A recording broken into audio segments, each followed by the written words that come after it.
Once upon a time, an incredible event unfolded, one that turned a long-held dream into reality.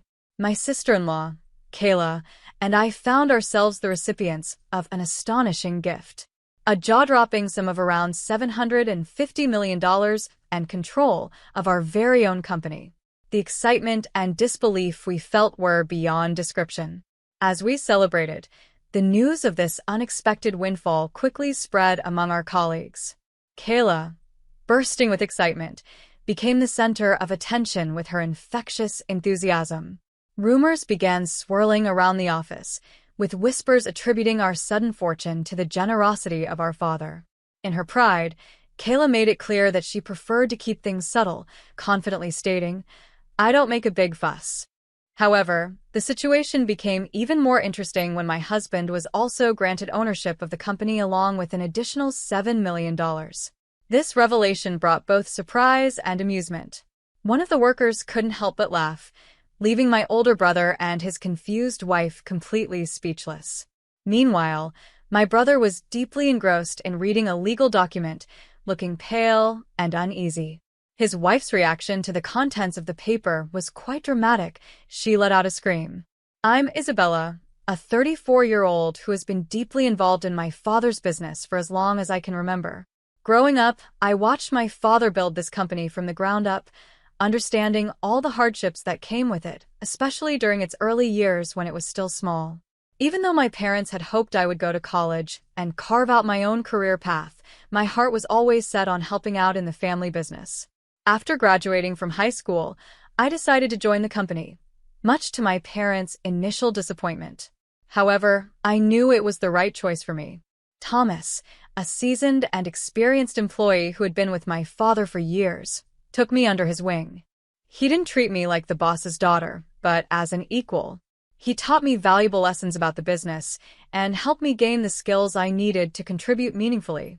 His mentorship was priceless, and I am forever grateful for the knowledge he passed down to me. My older brother, Paul, who is 3 years older than me, took a different path.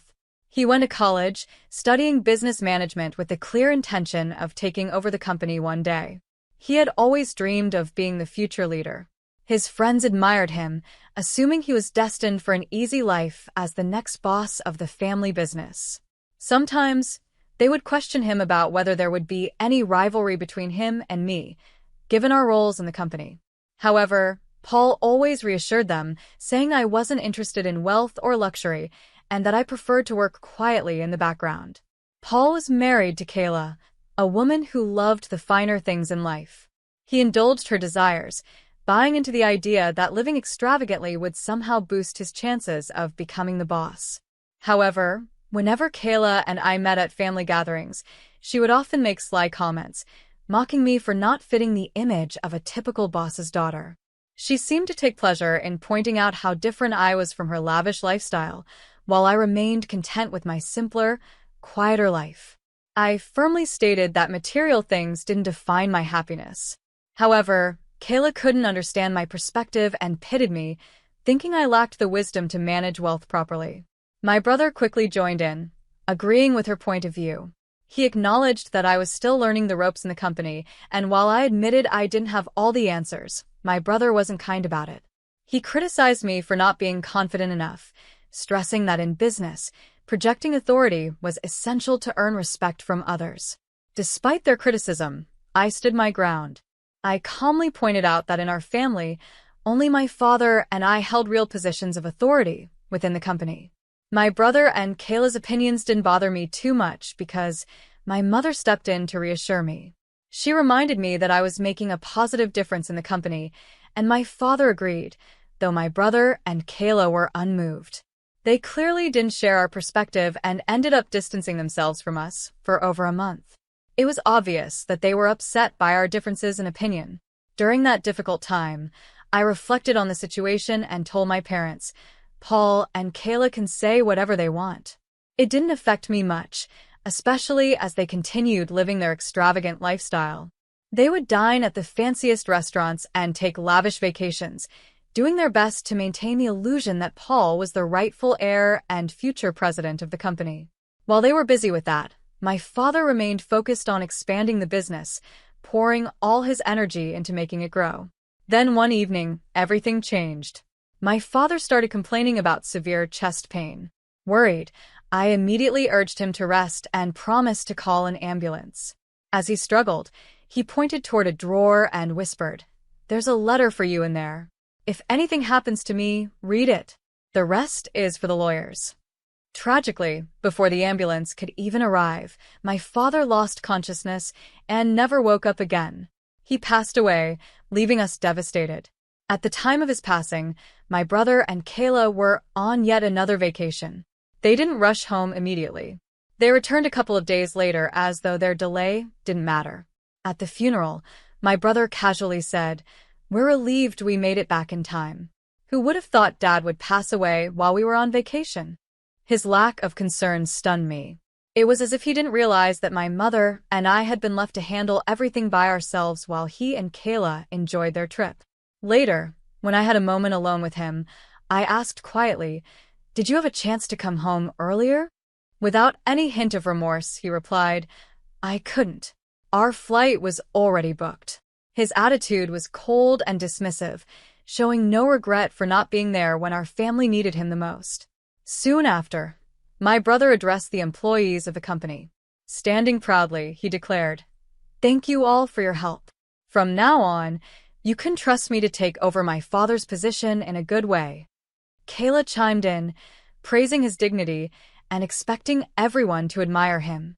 Their behavior arriving late, acting like nothing was wrong, and arrogantly assuming leadership left me frustrated and annoyed. It was clear that Paul and Kayla were more interested in appearances and maintaining their lifestyle than in truly stepping up for the family or the business. Their lack of empathy, along with my brother's arrogant attitude, made me realize just how disconnected they had become from the true values that built our company in the first place. As I guided everyone to the meal table during the ceremony, my brother continued to act overly proud. He began criticizing the food, questioning its quality as if nothing was ever good enough for him. Trying to calm him down, I reminded him, "Mom and I already discussed and approved this menu. Everything's fine." But I could feel his arrogance growing. I decided to stand my ground, saying, "I don't need you telling me what to do. This is exactly why people don't really understand what it means to be a true president." My brother's confidence in himself quickly turned into bossiness as he started ordering the employees around, including Thomas, a long-time and well-respected staff member. Seeing this, I stepped in. "Paul, don't be so bold," I cautioned. "They aren't just employees. You need to show some humility and treat them with respect." I hoped to make him see reason, but my words didn't seem to reach him. My brother responded arrogantly, "These guys should respect me more. I'm the president now." Kayla, standing by his side, quickly backed him up. "That's right, Isabella. Stop arguing with Paul. He's the president of the company now, and if you don't listen, he can fire you. He has that power," she said, clearly enjoying the authority they thought they had. While this heated exchange was going on and they were making a scene, a man suddenly approached us. "Sorry to interrupt," he said politely. "Your father asked me to handle the inheritance matters." It was the lawyer my father had hired before he passed away. I remembered my father mentioning this lawyer before, and I realized that he had carefully planned for this moment, thinking ahead about what would happen after he was gone. As soon as the lawyer started talking about the inheritance, both Paul and Kayla's faces lit up with excitement. They eagerly welcomed him, smiling broadly, ready to get things done quickly. Kayla especially seemed thrilled at the mention of money. "Isn't my father's inheritance worth $750 million? Paul asked, with tears welling up in his eyes. The amount sounded like a fortune, and Kayla was practically glowing with excitement. $750 million. That's so much money, she exclaimed. Owning a company with that much wealth is like living a dream.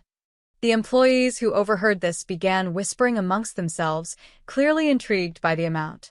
Sensing the moment of importance, Kayla stood up proudly and announced, "Everyone, be quiet. This is the moment when the company and the $750 million officially pass to Paul."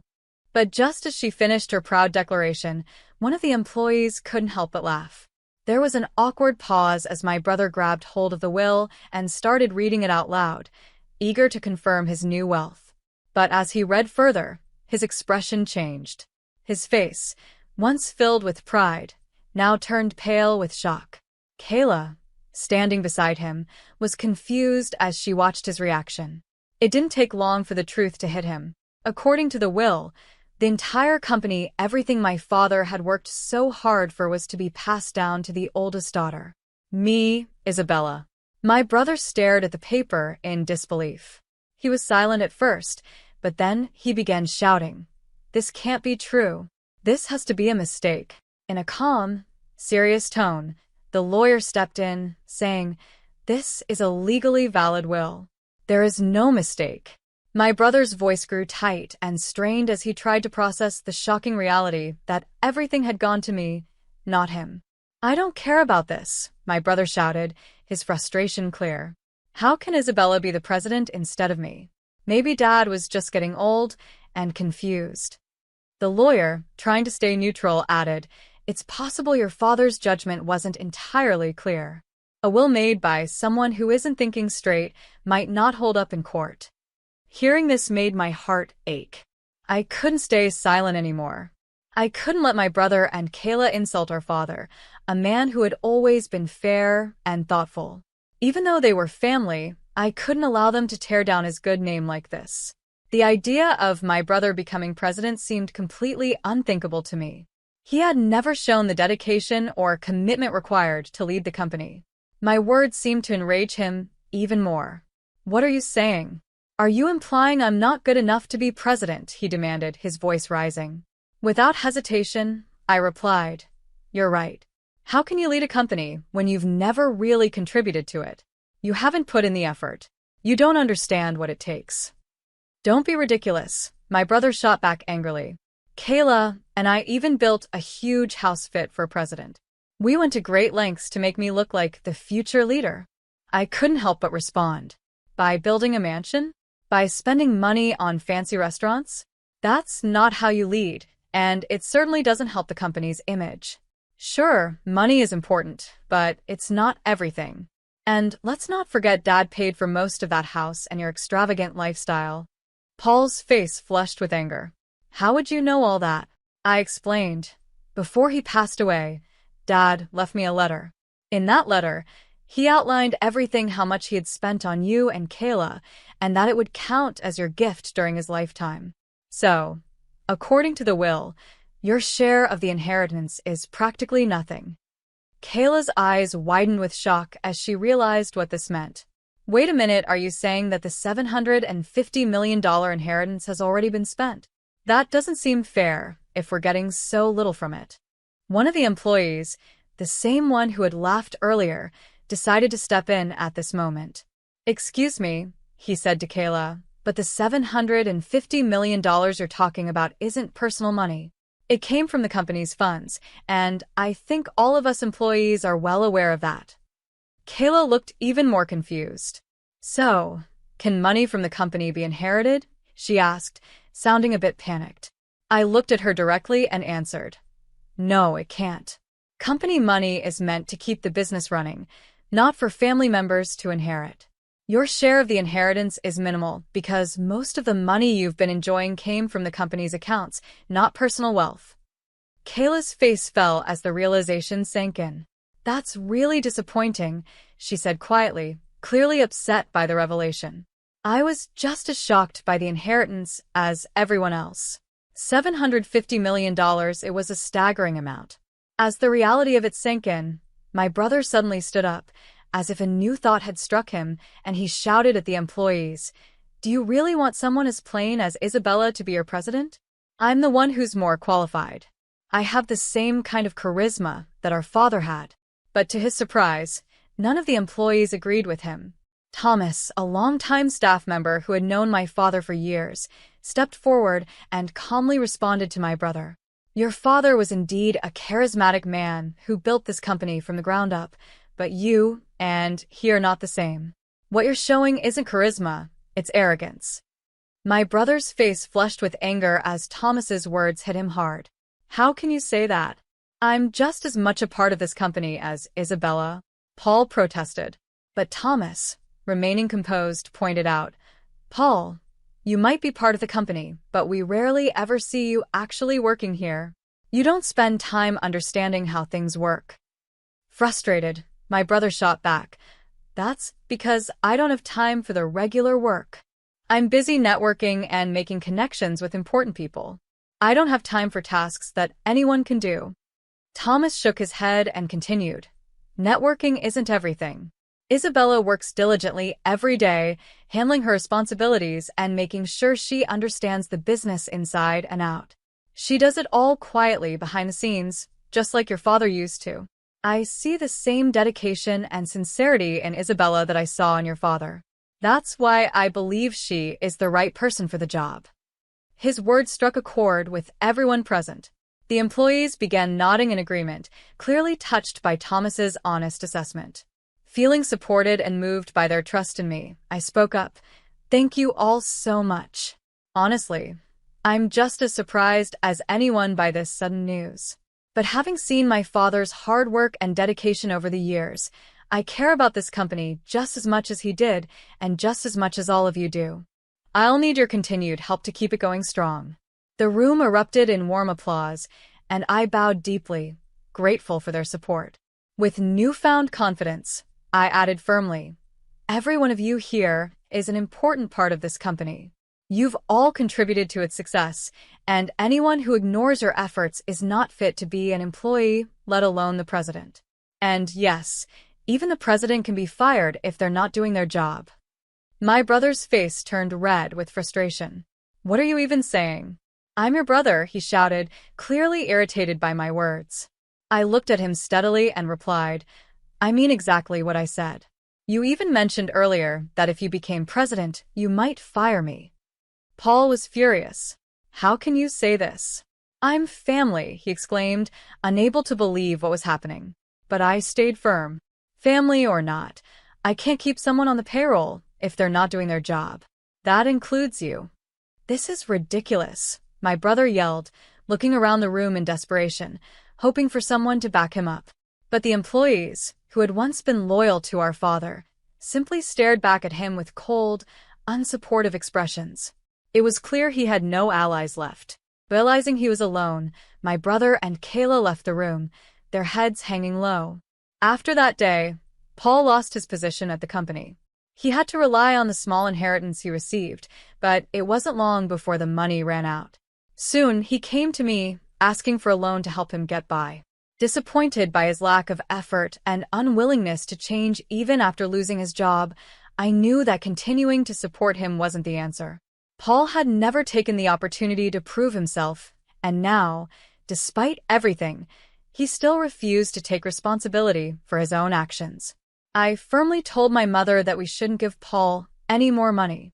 His situation was worsening, and his friends, who once supported him when they thought he'd become president, abandoned him as soon as they found out he had lost the position to me, his sister.